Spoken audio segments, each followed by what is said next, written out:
Pemirsa, mimpi Indonesia ke Piala Dunia 2026 sirna. Tangis para punggawa Garuda pecah sesaat setelah timnas Garuda dikalahkan Irak 0-1 di King Abdullah Sport City, Jeddah, Sabtu 11 Oktober 2025 malam waktu Arab Saudi. Pasukan Patrick Kluivert tak mampu mendulang poin di putaran keempat kualifikasi zona Asia usai 2 kali kalah. Ketua Umum Persatuan Sepak Bola Seluruh Indonesia PSSI Erick Thohir pun meminta maaf karena gagal membawa timnas Garuda ke putaran final Piala Dunia 2026. Erick juga berterima kasih kepada para supporter, pemain, dan official tim yang sudah mencapai babak keempat kualifikasi. Selanjutnya belum ada kepastian status tim kepelatihan asal Belanda di timnas Garuda Senior. J. Itzes dan kawan-kawan selanjutnya menghadapi turnamen Piala AFF pada 25 Juli hingga 26 Agustus 2026.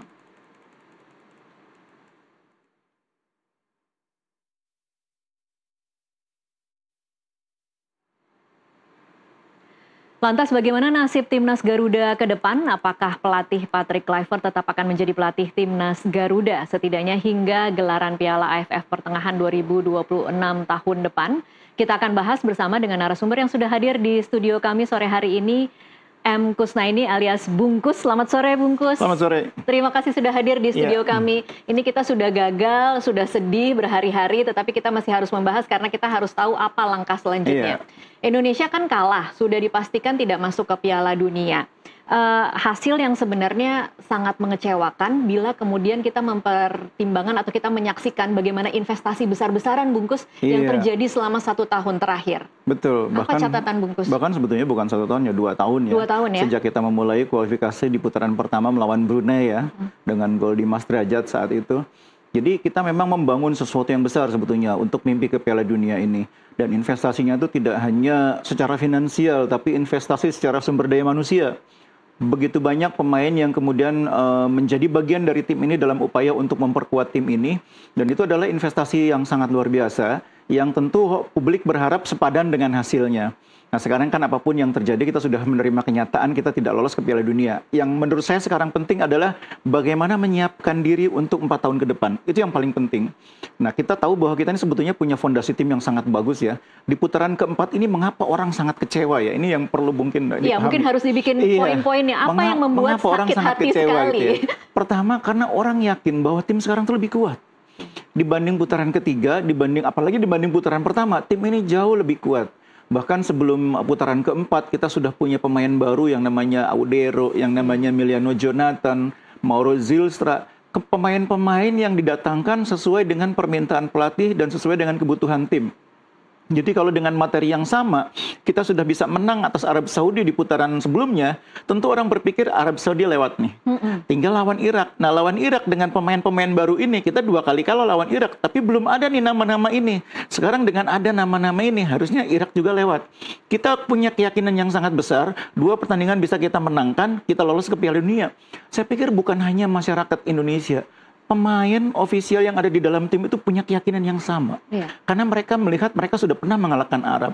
Mereka sudah memiliki materi pemain yang lebih lengkap dibanding putaran ketiga. Ketika bertemu Irak, bertemu dengan Arab, kita sekarang sudah jauh lebih lengkap. Itulah yang membuat keyakinan itu begitu tinggi. Makanya ketika di pertandingan pertama dihempaskan dengan hasil yang mengecewakan, itu kepercayaan dirinya itu kemudian tidak bangkit dengan mudah untuk melewati pertandingan berikutnya lawan Irak. Jadi menurut saya kekalahan dari Irak itu terutama karena kita emang reboundnya itu berat sesudah kalah di luar dugaan lawan Arab Saudi. Dan itu juga yang membuat publik menurut saya sangat kecewa terhadap bukan pemain-pemain tapi terutama terhadap pelatih, jajaran pelatih yang menangani tim ini, karena ada beberapa judgement yang mereka buat yang menurut logika publik ini nggak masuk. Oke. Kalau kemudian ini kan bukan masalah hasil ya, mungkin selama pertandingan kita memang sudah sangat tersiksa ya Bungkus melihatnya ketika pertandingan melawan Arab. Menurut Bungkus seberapa penting sih kemudian kalau Pak Sumarji kan di beberapa statement mengatakan bahwa akan ada evaluasi. Seberapa penting bahwa tim kepelatihan itu dipanggil untuk kemudian menjelaskan apa sih yang mereka lakukan dalam 2 pertandingan terakhir yang sebenarnya sangat penting tapi terkesan kasat mata seperti coba-coba begitu. Jadi memang setiap event itu harus diakhiri dengan evaluasi. Itu prosedur yang standar standar dalam sepak bola ya. Jadi kita membentuk tim untuk kualifikasi Piala Dunia, kualifikasi Piala Asia itu biasanya ada proses pembentukan, kemudian juga rekrutmen, SDM-nya, pelatihnya dan sebagainya. Selesai itu harus evaluasi. Ini juga saya pikir dilakukan hal yang sama ya. Akan ada evaluasi terhadap manajemen tim, termasuk ofisialnya juga dievaluasi, pelatihnya, terutama pemain juga. Jadi memang ini prosedur yang standar. Tapi memang sebetulnya kalau kita baca gesturnya ofisial Pak Sumarji dalam ini yang mewakili sebagai manajer tim, terasa sekali bahwa ada sesuatu yang mengganjal di dalam pernyataan beliau, di dalam intonasinya, di dalam tekanan kata-katanya. Terasa bahwa bahkan di dalam internal pun tim sepertinya tidak puas dengan pencapaian ini ya. Dan itu menurut saya menjadi bagian yang harus diungkap di dalam rapat Exco. Dan tidak hanya rapat Exco, tapi sebetulnya lebih baik juga dipanggil jajaran pelatih mempertanggungjawabkan apa yang sudah dicapai dan kemudian dibuat judgement atas apa yang sudah dicapai. Oke, itu sampai kemudian menurut Anda harusnya memang tim kepelatihan dipanggil? Jadi, oh iya menurut saya sih harusnya iya. Kecuali kalau sudah yakin ya. Kecuali sudah yakin dengan penjelasan-penjelasan yang dibuat oleh manajemen. Ya, kalau pelatih itu kan yang bisa dilihat dengan dua hal. Pertama, pencapaian, prestasi. Jadi kan kalau kita menandatangani kontrak sebagai pelatih, kita akan diminta untuk mencapai target tertentu.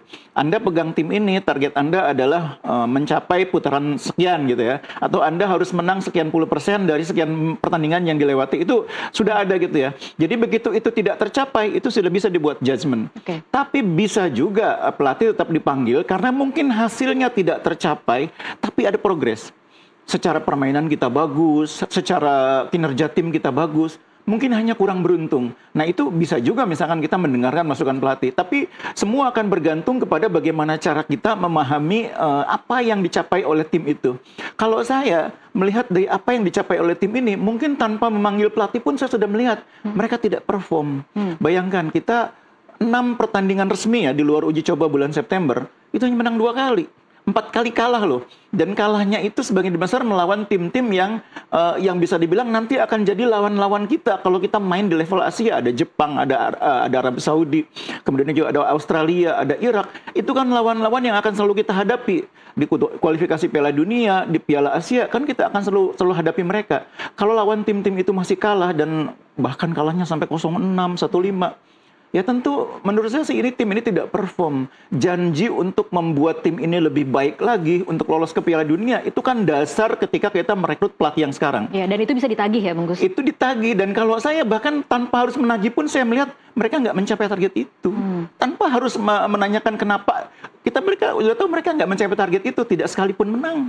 Tidak sekalipun menang melawan tim-tim itu. Dan jangan lupa 2 pertandingan di kualifikasi putaran keempat kita ini nggak bikin gol, dua-duanya penalti dari bola mati.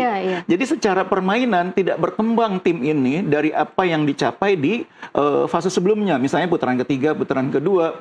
Jadi kehadiran jajaran pelatih baru dengan CV yang dianggap ya katakanlah ini skuad pelatih terbaik yang pernah kita punya. Tapi kalau kita lihat di lapangan, kinerja di lapangan itu tidak tercermin. Oke, ini lagi-lagi Bungkus mencoba memahami karena kita kan publik sangat kebingungan ya dengan apa yang terjadi. Karena kita melihat dan kita juga mengikuti evolusi Patrick Kluivert dan timnya. Bagaimana dulu ketika menghadapi Australia kita melihat itu kan sudah babak belur. Kita menyaksikan bagaimana dia belajar dari kesalahan itu dan kemudian dia mendapatkan simpati dari publik pecinta sepak bola. Tetapi kemudian di akhir seperti ini. Kalau Anda pembacanya apa sih yang terjadi dalam rangkaian ini? Iya, kalau kita melihat proses dari pertama kali pegang lawan Australia sampai terakhir itu, saya memang melihat banyak trial and error-nya gitu ya. Trial dan error tapi dilakukan di pertandingan yang sebenarnya. Iya, jadi ketika lawan Australia itu pertama kali pegang tim, itu kan juga mengubah formasi 3 belakang menjadi 4 belakang, yang di babak pertama membuat kita pertahanan kita dalam tanda petik kacau balau gitu ya. Kemudian ada ada perubahan taktik berjalan membuat tim ini kembali bermain dengan 3 back dan hasilnya sedikit lebih baik, tapi tetap kalah ya. Saya membayangkan dari pertandingan lawan Australia itu, jajaran pelatih sudah bisa menangkap bahwa sepak bola Asia ini levelnya seperti ini. Makanya saya membayangkan sesudah bisa mengalahkan Bahrain 1-0, mengalahkan China 1-0, kita lawan Jepang nih ngelawan kita. Hasilnya akan bagus. Ternyata 6-0. Jadi artinya progresnya. Jadi yang dimaksud dengan progres itu yang mana nih? Progres dari segi hasil mengalahkan Bahrain, mengalahkan China, itu adalah 2 tim terlemah di grup kita. Tapi melawan tim-tim yang di atas kita, melawan Jepang tuh kalahnya kebanyakan. Melawan Australia juga kalahnya kebanyakan. Artinya secara teknis tim ini tidak terlalu berkembang. Nah, ketika menghadapi pertandingan yang sangat penting putaran keempat, saya juga sempat kaget ketika bulan September, pelatih mengubah formasi menjadi 4 pemain belakang lagi. Waktu itu pertimbangan saya adalah pelatih sudah pegang tim lebih dari 4 kali. Artinya sudah belajar banyak. Sudah tahu bahwa kalau mau mengubah dari 3 jadi 4, ada konsekuensinya harus begini, begini, begini. Pertahanan harus diperkuat ini. Tapi kita pertandingan berjalan di putaran keempat, kan kita babak pertama waktu kita kalah lawan Arab, itu kan berasal dari persoalan yang sebetulnya sudah lama kita hadapi. Kesalahan-kesalahan sendiri, pertahanan yang rapuh, lini tengah yang tidak support. Itu kan harusnya sudah dibenahi. Kalau tim kalah 0-6-1-5 itu kan artinya ada masalah di pertahanan. Masalah pertahanan itu kita nggak bicara soal 4 orang di belakang atau 3 orang ya, tapi pertahanan secara kolektif. Nah itu kan tidak dibenahi waktu lawan, bukan tidak dibenahi, tidak berhasil dibenahi. Sehingga waktu lawan Arab Saudi, kita di babak pertama sangat kesulitan. Dan itu terjadi ketika pelatih bereksperimen. Menyusun formasi dengan 4 pemain belakang, 2 gelandang. Gelandang yang main adalah 2 gelandang yang tidak semuanya publik confident gitu loh. Publik tahu lah kira-kira siapa yang ideal main di situ. Karena waktu uji coba bulan September, publik udah bisa lihat bulan September yang perform main di situ siapa. Yang main di pertandingan sebenarnya justru yang membuat publik makin bingung. Kenapa dia gitu loh. Oke lah yang namanya penyusunan strategi, pemilihan pemain itu urusan pelatih. Tapi ketika sudah dibuat oleh pelatih, harus dibuktikan dengan hasil kan. Harus dibuktikan dengan kinerja yang bagus di lapangan. Nah, ketika itu tidak ditunjukkan melalui kinerja, maka kita bisa bilang pelatih nggak paham nih pemain, pelatih nggak paham kemampuan pemain. Artinya apakah kemudian Anda melihatnya bahwa Patrick Kluivert memang mencoba cukup keras kepala dengan cara yang dia yakini akan berhasil atau seperti apa? Iya, maksud saya gini. Setiap pelatih itu punya konsep ya. Jadi kita mengerti konsep kepelatihan. Yang dia yakini pasti berhasil betul kan? Ya. Tapi setiap pelatih itu paling utama itu berpegang pada target.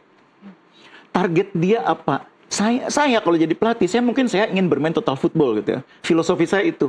Tapi ketika saya melihat materi pemain yang saya punya, saya berpikir target saya adalah harus mencapai ini. Maka saya harus berdamai dengan filosofi saya.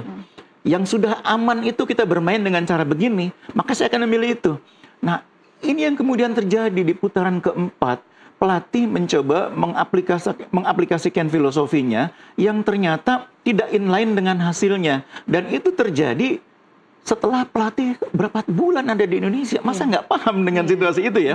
Kalau itu bagian mengecewakannya. Itu bagian ya? mengecewakan juga. Maksudnya kenapa nggak dituntaskan dulu kualifikasi sampai selesai? Nanti kalau mau bereksperimen dengan filosofinya, ntar di Piala Dunia nanti gitu loh. Waktunya akan panjang. Kalau sekarang ini kan waktunya pendek. Ya udah pertahankan tim yang sudah kuat itu. Ya dalam sepak bola Anda mau main dengan 4-3-3 silahkan. Mau main dengan 3-4-3 silahkan. Publik itu nggak pusing lihat formasi itu. Publik itu percaya terserah urusan pelatih. Tapi hasilnya mana? Kan itu. Atau kalaupun misalnya kita nggak bicara hasilnya mana. Mainnya bagus nggak gitu loh. Kinerjanya di lapangan seperti apa. Nah kalau di lapangan terlihat kita pontang-panting, kepayahan, hasilnya kalah pula. Kan kita jadi bertanya. Kenapa harus berani mengambil risiko di situasi di mana kita butuh sesuatu yang secure? Iya. Oke, baik, kita akan break dulu sejenak, nanti masih akan kita lanjutkan. Bungkus pemirsa tetaplah bersama NTV Prime, kami akan kembali usai jeda.